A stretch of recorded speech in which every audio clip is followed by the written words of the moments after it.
some of the recommendations of the Moneyval report are clear. I do not need to repeat them now.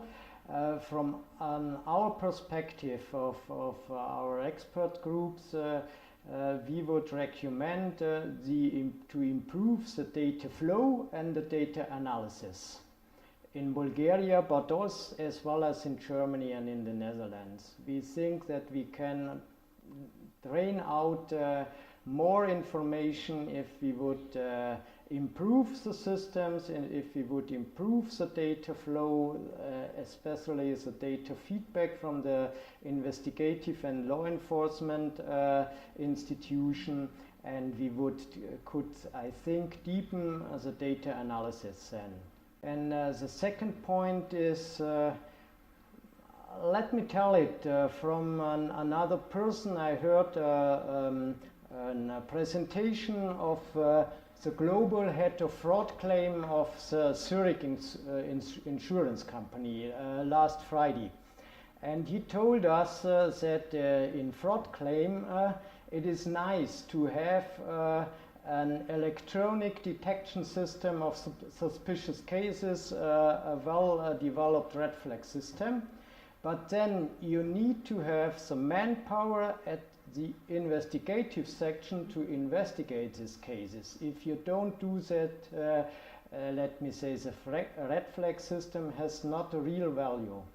And I think in Germany, and perhaps I do not know in Bulgaria also, the state and the police is to some extent reluctant to put too much manpower in the investigation of money laundering cases. So the state always is in lack of money and in lack of manpower, and so I have the impression that money laundering on the investigative level is not on the top of agenda. On the first level of education of police officers, we make the students aware of the problem of money laundering and more specifically also of asset recovery. But let me say only on a very plain level. And then let me say about 15 years ago, the German police introduced the asset forfeiture investigator as a special branch of police education. And they get special training, they get some kind of special certificates inside the police, and this was very successful. We have the same also on the for money laundering. And I can say it's not so much successful till now, but I think asset forfeiture gives a good example that this can be helpful. And we discussed this morning what this project can offer for Bulgarian police and also for the regulated sector. First, I have heard about the demonstrations. I have to say I feel absolutely safe and comfortable here in Sofia, and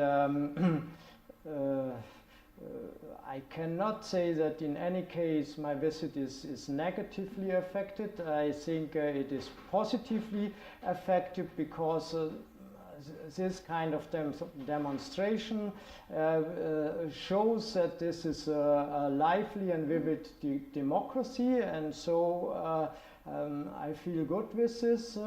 Of course, I'm not deeply involved, and I have to say that we do not hear much on the media in Germany about these demonstrations and problems in Bulgaria in the moment. The point is that there were other topics in the German media, the big floods we had, and then of course the problem with American NSA and prison. We also had, let me say, the problems in Turkey, and we have a big Turkish population in Germany, and also a very sad case of right-wing murdering against Turkish people in Germany. And these problems are filling the media, so I think there was only no space for these discussions. Yeah, perhaps, yes, I'm looking forward to this second visit.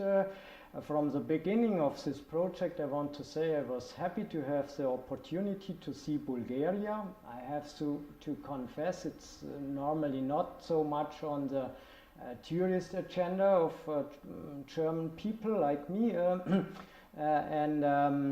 So it is a very interesting and also a very good impression. I feel very comfortable here, also for the hospitality of Risk Monitor, and so my last word should be thank you for the invitation.